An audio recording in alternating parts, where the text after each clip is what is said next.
অনেকে বলছেন যে দুর্নীতির ব্যাপারে কোনো শক্ত অবস্থান নাই উনার।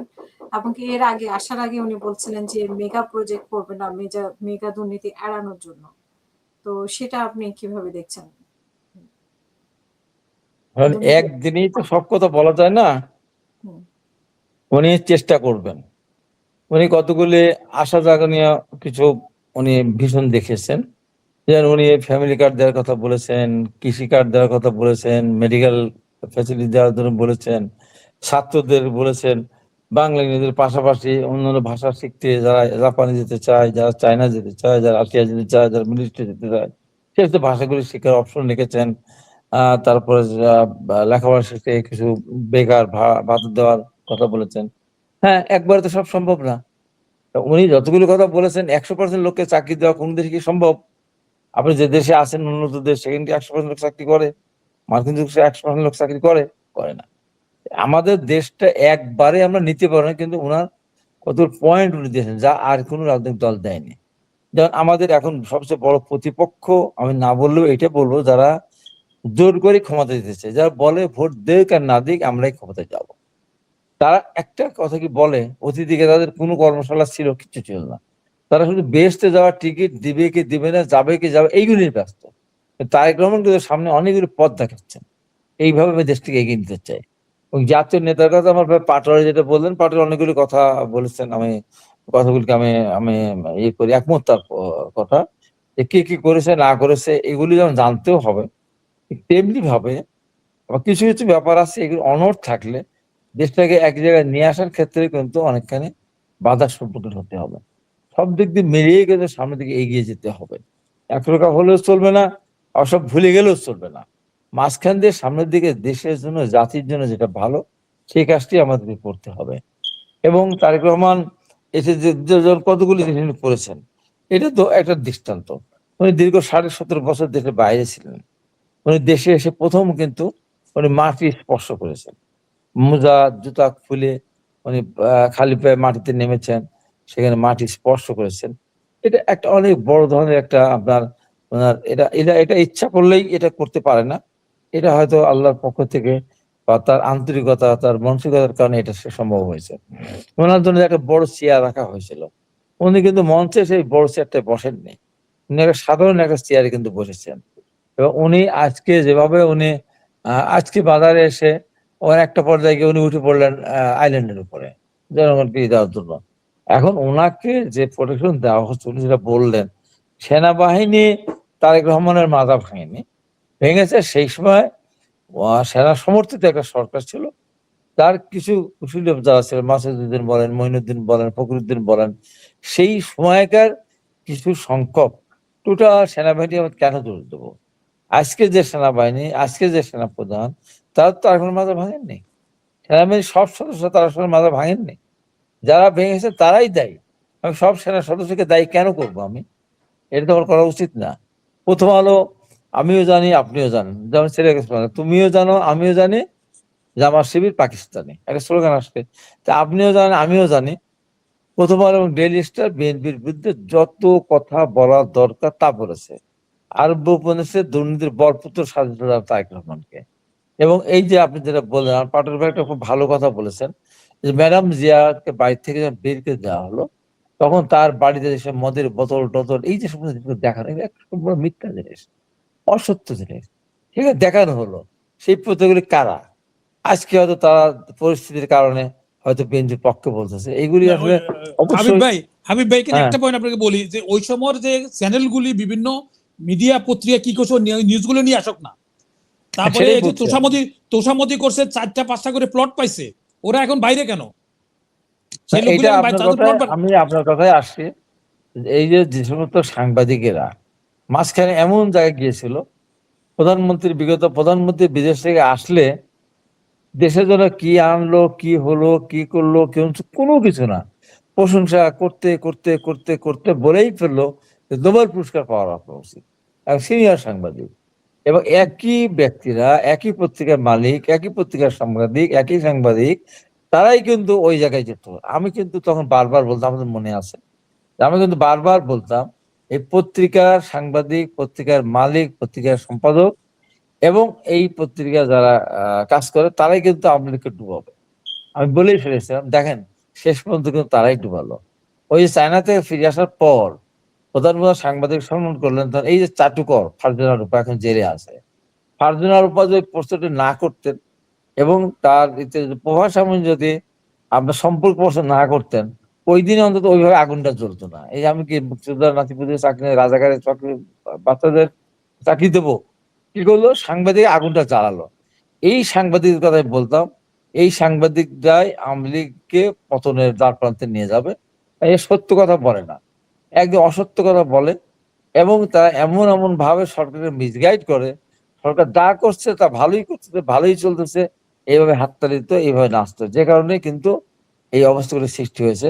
সেজন্য এখানে পাটুল ভাই যেটা বললেন, হ্যাঁ তারেক রহমান অতখানি চাটুকারিতা পছন্দ করেন না, আমি যতটুকু জানি। তার সামনে বসে যে তাকে বেশি বিশেষণ দেওয়া হয় তার নামে, তখন সেটা পছন্দ করেন না। সরাসরি কথা বলতে, আমি তো অনেকটা কথা বলি তার সাথে, মানে কতগুলি কথা বলে। একটা মানুষ সব দিক থেকে পারফেক্ট করতে পারে না। তারপর দিনের পর দিন বাইরে ছিলেন, দিনরাত ওনার একটা সবচেয়ে বড় দিকটা, সবটা যে সব ভালো না, কিন্তু পরিশ্রম যেটা করেন 17 মানে 15-16 ঘন্টা উনি কিন্তু রাজনীতি নিয়েই থাকতেন এবং বিভিন্ন ভাবে আমরা যখন গত 7 ঘন্টা 8 ঘন্টা একই বসাতেও উনি অনেক সময় থেকেছেন এবং খাবারটা উনি ওই চামচ দিয়ে খেয়েছেন আর নামাজের সময় উঠে গেছেন। তাছাড়া সার্বক্ষণিক ভাবে উনি প্রোগ্রামগুলি থাকেন এবং সব বক্তব্য শোনার পর এই 5-7-10 মিনিটের ভিতরে উনি বক্তব্য শেষ করেন, সবাইগুলি জেনে শুনে উনি একটা কথা বলেন এবং বলেন যে এটা আপনাদের সিদ্ধান্ত, আপনারা নেবেন। এই যে তার ভিতরে যে এই যে পরিপক্কতা এসেছে এবং কালকের এই ভাষণটা অনেকে হয়তো মনে করে পরিপূর্ণ তো একদিনে সবকিছু হবে না, তারপর যেটা উনি আচ্ছা। বলেছেন, হ্যাঁ এই যে মাজারে যাওয়ার ব্যাপারটা আবার যেগুলি আপনার মনে আছে, যে শহীদ রাষ্ট্রপতি জিয়া রহমান কিন্তু কোনোদিনও বাংলাদেশের স্বাধীনতা যুদ্ধের সময় যিনি অস্থায়ী রাষ্ট্রপতি ছিলেন তখন তার বিরুদ্ধে কিন্তু বলেন নাই, বঙ্গবন্ধুর বিরুদ্ধে কিন্তু আপনার বলেন নাই, আর জিয়া রহমান কোনোদিন নাম উচ্চারণ করেন নাই, ম্যাডাম খালেদা জিয়াও কোনোদিন বলেন নাই। ম্যাডাম খালেদা জিয়া কিন্তু টুপি পড়া গিয়েছেন এবং উনি যখন একান্তভাবে ক্ষমতা ছিলেন তখন কিন্তু ওই দিন সব নেতা কিন্তু স্মরণ করেছিলেন, কাউকে বাদ কিন্তু দেন নাই। এবং অনেকগুলো তারেক রহমান যখন আপনার 185 আসনের মালিক বিএনপি, যাদের জোট 2/3 সংসদ ছিল, তখন কেউ জানতেন না, কেউ বুঝতেন না। গোপালগঞ্জে উনি ইউনিয়ন প্রতিনিধি সভা করে শেষ করে উনি গাড়ির মুখ সব ঢাকার দিকে, উনি হঠাৎ করে বললেন, আমি যদি ছিলাম না শুনেছি পরে, উনি সেদিন বললেন গাড়ির মুখ ও পিছন দিকে ঘোরাও, কোথায় আসেন আমার সাথে। উনি চলে গেলেন টুঙ্গিপাড়ায়। টুঙ্গিপাড়ায় গিয়ে মৌলানা ডেকে উনি কিন্তু দোয়া করে উনি কিন্তু আত্মার মাগফিরাত কামনা করে ফিরে, এটা কি চিন্তা করা যায়? এই এই যে অবস্থা, পরবর্তী সময় এমন ভাবে ওনাকে বিতর্কিত করা হয়েছে, এমন কথা বলা হয়েছে, কথায় কথায় তারেক রহমান চোর, তারেক রহমান কাম্বা চোর, তারেক রহমান এইটা, জিয়া রহমান পাকিস্তানের চর, জিয়া রহমান সাহস মুক্তিযোদ্ধা, জিয়া রহমান এই যে নানান কাহিনী বলছে। ম্যাডাম যে খালেদা জিয়া যে বের হলেন, একটা গল্প শোনেন, এই গল্প তো আর বই পাবেন না। আমি কিন্তু দীর্ঘদিন যাবত, আপনারা জানেন আমি একটা অন্য মানুষের, আমি একটা খুবই সাধারণ একজন মানুষ, কিন্তু আমি ম্যাডাম খালেদা জিয়া যখন বিচার কার্য চলতেছিল, বিডিআর মিউনিটি যখন বিচার হয়েছিল আলিয়া মাদ্রাসা মাঠে, আমি কোনোদিন যাইনি, কোনোদিন না। আমি অসুস্থ ছিলাম তখন কিছুটা, রোড অ্যাক্সিডেন্টে একদিন গেলাম, দেখি তো জায়গাটা কেমন, বিশ্বাস করেন আমি একদিন গেছি, আমার চোখ দিয়ে পানি বের আসলো, কি এই কি বাংলাদেশ, এই কি সাবেক প্রধানমন্ত্রীর স্ত্রী, এই কি সাবেক 3বার প্রধানমন্ত্রী, যেখানে এসছি নেই, একটা রুমের ভিতরে তাকে বসিয়ে রেখেছে দীর্ঘক্ষণ ধরে, ওখানে তার জেরা চলতেছে, এটা চিন্তা করা যায়? তারপরে আমি বললাম যে না, এখানে যাওয়া যাবে না, তার বিচার হতে পারতো, তার বাসায় সাবজেল আদালত হতে পারতো, অথবা নর্মাল আদালতে হতে পারতো, তা না করে এই যে এটা করলেন। এবং ওনাকে ওই একদিনে আমি গেছিলাম, কোনোদিন আর যায়নি। আপনারা দেখেছেন আমি কোনোদিন আমার এবারকার হসপিটালের সামনে আমি যাইনি ওনাকে দেখার জন্য। এই যে এখনো আমি সেদিন গেছিলাম, সেদিন ওই নিউজ 24-এ একটা প্রোগ্রাম করে, কোনোদিন আমি যাইনি। আমি শুধু আল্লাহ পাকের, আমি জেলে থাকি, যতবার জেলে গেছি বা যেখানে গেছি, আমি আল্লাহ পাক দেখি, আল্লাহ আমি ম্যাডাম খালেদা জিয়াকে বন্দি অবস্থায় দেখতে চাই না, মুগ্ধ বেগম খালেদা জিয়াকে আমি দেখতে চাই। বিশ্বাস করেন আমি 6 তারিখে, আমি 5 তারিখে মুক্ত হলো, 6 তারিখে ওনার সঙ্গে মামলা করতে হলো, 6 তারিখেই আমি ডাক্তার জাহিদ ভাইকে ফোন করলাম, জাহিদ ভাই আমি তো জেলার আহ্বায়ক, আমাকে যেতে হবে, চেয়ারম্যান সাহেব যেতে বলেছেন, আমার যেতে হবে, আমার ম্যাডামটার সাথে দেখা না করে আমি যাবো না। যেহেতু জীবনে আমি এবারকার হসপিটালের সামনে আসি নাই, সবাই আসে, আমি আসি নাই।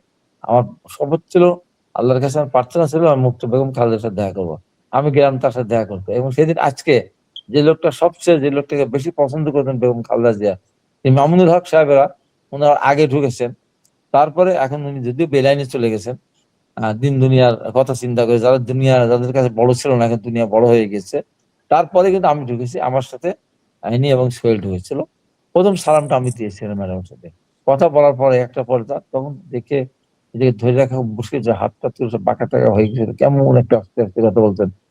একটা বার আমি যখন বললাম, ম্যাডাম আমি তো কালকে এলাকায় যাবো, কি আমার ওর কোনো কথা নির্দেশনা আছে নাকি? আস্তে আস্তে, হাবিব এলাকায় যাও, মানুষের পাশে থেকেও, মানুষ যেন কষ্ট না পায়, মানুষ দুঃখ না পায়, মানুষ যেন আমাদের প্রতি বিরাগভাজন না হয়। আমি আশ্চর্য হয়ে বললাম যে আশ্চর্য ভাবে তাকিয়ে থাকলাম, এত কষ্ট একটা দল তাকে দিয়েছে, একবার বললেন না যে তোমাদের অত্যাচার করেছে, তোমাকে বারবার জেলে গিয়ে পাঠিয়েছে, তুমি সর্বপ্রথম মিথ্যা মামলা ষড়যন্ত্র আসামি হয়েছে, তোমার নির্বাচন অংশগ্রহণ করছে, ওদের ভিতরে প্রতিটা একটা বারের জন্য না।